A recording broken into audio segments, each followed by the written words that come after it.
Happy Halloween and welcome to our channel. My name is Toby Noir and today I would like to talk about NaNoWriMo. So I have tried NaNoWriMo 3 times now and I have failed absolutely miserably every single time. I never seem to make time for myself to write during November. It's the holiday season and I just always find myself wrapped up and busy in so many other things that I never get any writing done. So this year, I decided to go ahead and make a video series about all month long through November as a way of keeping myself accountable. If I have you guys to answer to, I might stay on track. So we're going to give that a try. So the reason that I always fail every year is that November has always been a very hectic month for me. I used to work retail, and as anyone else who works retail knows, that is the busiest time of the year, mid-October till right after New Year's. You've got new holiday stock coming in, you have customers placing tons of special orders, you've got managers breathing down your neck, you have the weather is getting pretty treacherous. There's snow and ice on the road. You're cold all the time, so you have to wear more layers, so you take longer getting ready in the morning, longer to get to work, longer to get back from work. You've got like crafts and family time with your kids. You have relatives that come over and visit you just like once a year. All kinds of stuff that just takes up so much time, and you never can really seem to write. And there's friends' parties, local charity events. It's a really hectic time. But this year for me is completely different. I'm no longer working in retail. I now am a freelance writer, so my schedule is very, very flexible. My son is no longer in the little kids craft stage. He's a teenager now and doesn't really want to do a lot of family things. And then we recently moved to another state far away from family, so I don't have any visitors, nothing to take up my time. So the only person I have to be accountable to right now is myself. And I decided to make NaNoWriMo a big priority for me this year. Not everyone is in this kind of situation. Not everyone can easily make time or change their schedule or has help available to give them the time off to write. But I would like to give you some tips on what you can do with the time that you do have.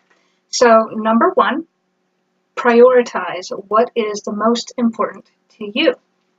If there's something that doesn't necessarily need to be done or something you don't even want to do, like your coworker is having a party and you don't even like this coworker, that's just save yourself the social misery and politely decline. Don't bite off more than you can chew. Don't join every single committee and local group and association or whatever. Keep it manageable. When you become overbooked, you get really stressed out and overwhelmed, and then you feel exhausted, and you cannot write when you are exhausted. Tip number 2, put your other hobbies on hold. A lot of us enjoy other things besides writing, like crafting, scrapbooking, painting miniatures, binge watching TV, that's me, or anything else that you're into. So the time that you would normally be spending doing those hobbies, use that to write instead. You can always pick up those hobbies again in December. But your writing time is very, very precious throughout Nano, and you're going to want to use all the time you can get to work on your Nano novel. Number 3, if I can go, get up early or stay up late, but not both. What you're going to want to do, not everyone has a choice, but if you do have a choice, then get up a couple of hours earlier than you normally would before you have to get ready for work or school or whatever, and use that time to write. If you're not a morning person, then do that at night. Ideally, you're going to want to pick a time when everyone else is in bed or in another room, so you're not going to get distracted.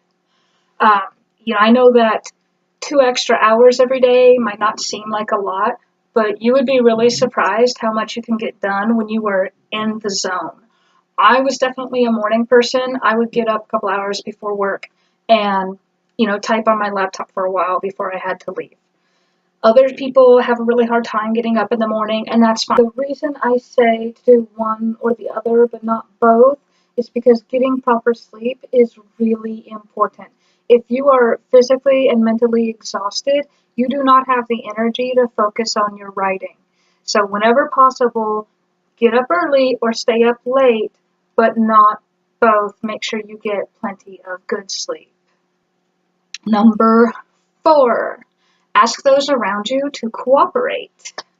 So if you have a partner, you can ask them to help take over some of the chores, keep the kids out of your hair, maybe cook a few meals. If you're a single parent, you can ask a family member or friend to babysit your kids for a couple of hours to give you that alone time. Number 5, focus on writing.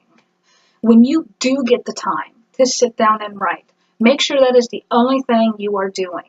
If you can get away from everyone else and be in a separate room, amazing, do that. If you can't, then wear headphones, listen to your music, whatever helps inspire you to get into the mood to write. If music is too distracting for you, then try earplugs and just block it all out. Number 6 is be ready to write at any time. Carry a notebook with you or have a writing app on your phone so that any moment of spare time you have, you can jot down notes, dialogue, scenes, anything that pops up into your head. You can write during your morning commute if you're on public transportation, during your breaks at work, at your workstation when business is kind of slow. I used to keep a little notebook at my register, and then in between customers, I would jot stuff down. And then, by the end of the day, I would have an entire short story mapped out. So when I got home, I just banged it out on my keyboard, and it was done. It was sorry, my dogs are fighting on my feet. I have an old cranky dog and a brand new puppy, and the puppy's like, play with me, and the bigger dog is not going for it. He's old man yelling at people to get off his lawn. He doesn't like that. So backtrack to where I was. I have really bad ADD, so I get distracted very easily, and then I ramble and I go off on weird tangents. So let me pull myself back around. If you're writing it down during the day, even if it's not in actual story format, that helps keep that story fresh in your mind so that when you can get to your keyboard, it just flows out of you much better because you've already worked it through in your head and you know exactly where you're going with it. And if you lose track of where you want it to be, you just look at your notes and you're right on schedule again. And little bonus, I also write while I'm cooking. I take my laptop and I'll put it on the kitchen counter. And so when I'm not stirring food, flipping food, whatever, I am typing away. And I spend a lot of time in my kitchen. I make all my food from scratch. And so that's a lot of time, and I get a lot done in the kitchen in between flipping foods. All right, so my last tip is going to be keep your days off sacred. Your days off from work are going to be the most amount of time possible that you can set aside for writing. So you're going to take advantage of that as much as you possibly can.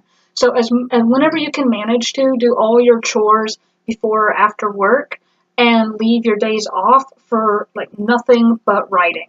If you have kids that are into activities on the weekends, see if your partner or a family member or friend can chauffeur them around to their activities so that you can stay home. Limit your social activities to only what you absolutely feel you need to do. I know it's going to feel like you're ignoring your friends and you're going to feel really guilty about that. But once again, this is precious writing time. You only have 30 days to win Nano, and you're going to need every second that you can get. You might never be able to get a 4 or 5 hour block in a day to write. And, life intervenes, things come up, you have other responsibilities. But all those little snippets of time that you take to the 5 minutes in between customers, 20 minutes on the commute, those little snippets add up a lot. So with the goal of Nano, you're going to write 50,000 words in 30 days. They break it down to 1,667 words a day. You can break that down even further and say if you're awake for about 16 hours a day, that is 104 words an hour. That is a whole paragraph. It seems much more manageable. So that's my advice. If this just seems too impossible, you can't get any time out of your day, and you feel like you're not really progressing, do not stress out about it. This is for Nano is for you. It's a personal goal. You do it for yourself. No big deal if you can't do the 50,000 words. The most important thing is that you are doing the best that you can, and you are writing at a pace that is comfortable for you. And I would like to invite you to journey along with me. And then, every week I'm going to do just an update on where I'm at on Nano, and then something about the craft of writing. You can add me as a writing buddy on Nano. I'll leave the link below. If you want a writing buddy too, hit me up. We can be accountable to each other, and we can get through this together. So I hope you found this video helpful. Thank you very much for joining me. If you liked this and you want to see more and kind of struggle along with me on this Nano journey, then hit the subscribe button. And thank you for watching. Have a great Halloween.